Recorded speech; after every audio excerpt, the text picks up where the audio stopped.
1999 году швейцарское правительство приняло решение поддержать проводимые реформы в секторе здравоохранения в Кыргызской республике. Это также стало возможным благодаря международным донорам, которые вместе с Министерством здравоохранения разработали четкое видение политики реформирования.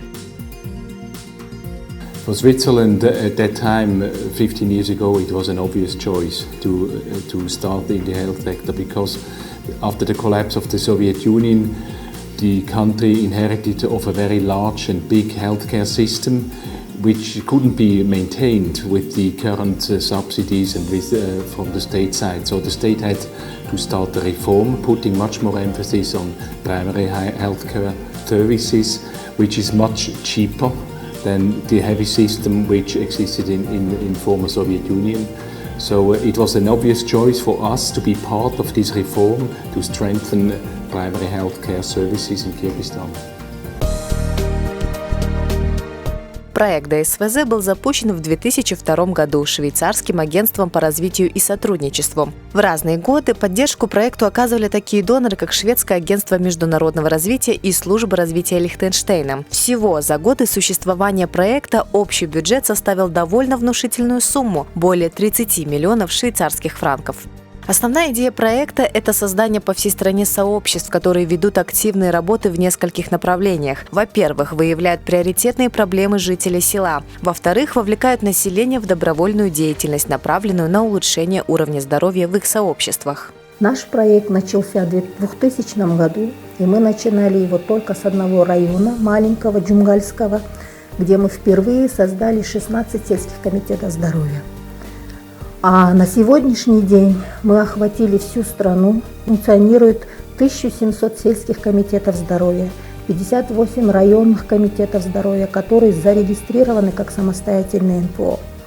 Помимо этого, чтобы у них была полная самостоятельность, полная независимость и полная функциональность после завершения нашего проекта, была создана Ассоциация сельских комитетов здоровья, куда членами входят все сельские комитеты здоровья в лице районных комитетов здоровья.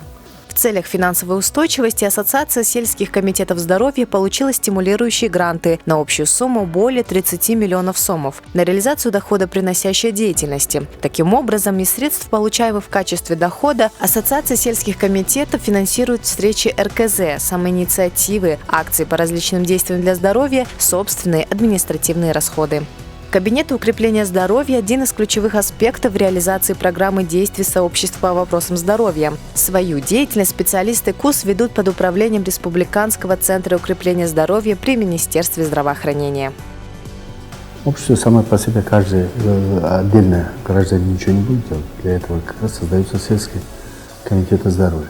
Это полностью идут в контексте национальной программы Денсолов, не противоречит. Поэтому работа с населением и с местным самоуправлением, это должно быть это совместно. И в этом плане даже нас усиливает программа Денсолов. А второй, мы потихоньку учимся привлекать это местное сообщество, сами с участием граждан, решать локальные проблемы, которые решаемы непосредственно с участием наших граждан. Это не какой-то, понимаете, с печатью орган. Это люди из числа граждан наших, которые желающие тратить на свое время, заниматься проблемой общественного здравоохранения. Вот и есть сельские комитеты здоровья. Республиканский центр укрепления здоровья обучает сотрудников кабинетов укрепления здоровья, проводит тренинги и семинары по 3 направлениям несколько раз в год. Те, в свою очередь, передают полученные знания членам сельских комитетов здоровья. Все члены комитета посещают семинары и тренинги, которые проводят для них работники кабинетов укрепления здоровья. Получив информацию, члены сельских комитетов здоровья делят между собой улицы и участки и проводят разъяснительные работы с населением.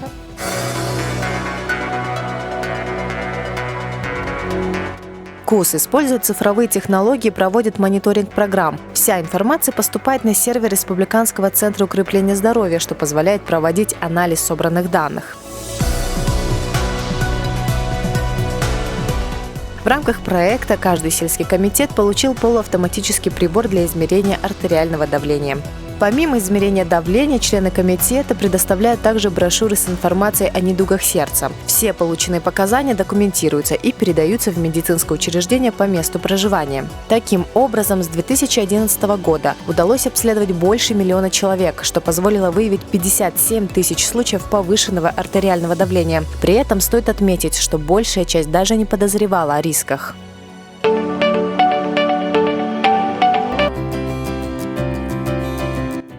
К середине 2000-х годов Кыргызстан стал считаться одной из стран с самым высоким уровнем заболеваемости бруцеллезом. Основным источником распространения инфекции был окот. Действия СКЗ были направлены на меры безопасности людей во время окота, а также информировали население о необходимости использовать перчатки, дезинфицирующие растворы и закапывание плаценты.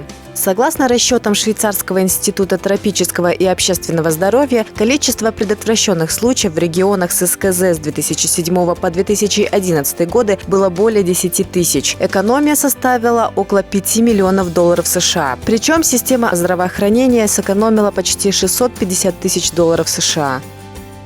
СКЗ регулярно проводит встречи и беседы с молодыми семьями, используя информационные материалы, чтобы научить распознавать опасные симптомы и риски. Особое внимание уделено питанию матерей и маленьких детей. Большинство членов комитета – мамы и бабушки, которые могут поделиться не только своим личным опытом, но и новыми знаниями, полученными в ходе тренингов и семинаров от сотрудников кабинетов укрепления здоровья.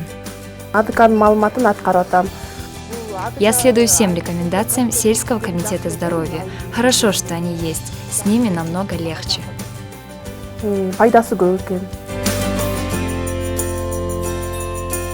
Очень много времени они отдают на предупреждение болезней путем информирования, от важности личной гигиены до сексуально-репродуктивного здоровья. Маршрут безопасности – так называется 6-часовая программа для школьников 9-11 классов. На уроках подростки получают необходимую информацию о сексуально-репродуктивном здоровье. Эти уроки отвечают на множество вопросов. Кластерные исследования показали, что работа, которую проводят волонтеры комитета, не проходит даром. Население, проживающее в селах с действующим сельским комитетом здоровья, гораздо лучше информировано о симптомах болезни и мерах безопасности. Также в рамках проекта удалось реализовать программу малых грантов. Благодаря швейцарскому правительству мы получили гранты на улучшение социальной инфраструктуры села. Одним из условий получения грантов должен был быть собственный вклад жителей села. Остальную часть выделило швейцарское правительство. Более 10 лет сельские комитеты здоровья проводят работу по улучшению состояния здоровья. Проектом ДСВЗ и волонтерами по всей стране была проделана огромная работа. Таким образом, всего за период с 2003 по 2013 годы по программе малых грантов было построено несколько сотен общественно важных пунктов, 111 бань, 65 зданий ГСВ ФАПов. В 4 селах был произведен ремонт системы водоснабжения и возведены 12 спортивных площадок. Реализация малых грантов поделила жизнь многих жителей регионов на «до» и «после». С 2014 года по 2017 год программа малых грантов реализовывалась совместно с органами местного самоуправления. Новый подход реализации малых грантов заключался в совместном определении приоритетов населения, участие членов СКЗ в мониторинге проектов и распределении. Общая сумма реализации проектов составила более 54 миллионов сомов. Из них финансирование со стороны проекта ДСВЗ составило около 40 миллионов сомов, что составляет 73%. И вклад ОМСУ почти 15 миллионов сомов, что почти в 2 раза превышает 10% вклада согласно требованиям грантовой заявки.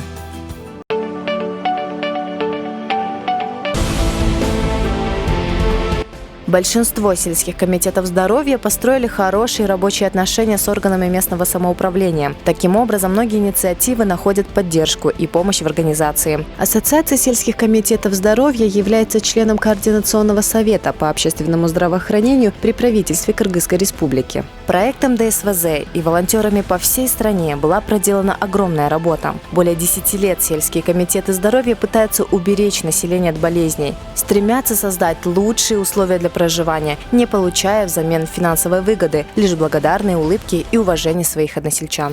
Yes, the Koch project achieved its goals by 100%. When we look today at village health committees, and I have visited many of them, we see women, mostly women, supporting primary healthcare services. They are aware of what is going on in their villages. They talk to the local population. They are very close to all of the households. They visit regularly these households. I would say that this factor of being aware of what is going on and what are the risk factors is one of the biggest achievements. The second one I already mentioned, it's the fact that we have an association of village health committees which functions independently of Swiss support and which will continue functioning, addressing most burning issues related to diseases and to the health situation of the population. Last but not least, I think the major achievement in this project is that it is not a project anymore. It is fully integrated in the national healthcare system, supported by the Ministry of Health, by the Republican Health Center for Promotion of Health, which visits regular village health committees and which gives advices and support. So this institutional side and the institutionalization of these committees is an example for any project in Kyrgyzstan, because it is now fully owned by the national authorities in Kyrgyzstan. And to the extent that the village health committees are even an example worldwide of how a country like Kyrgyzstan can address health issues at the lowest level of the population.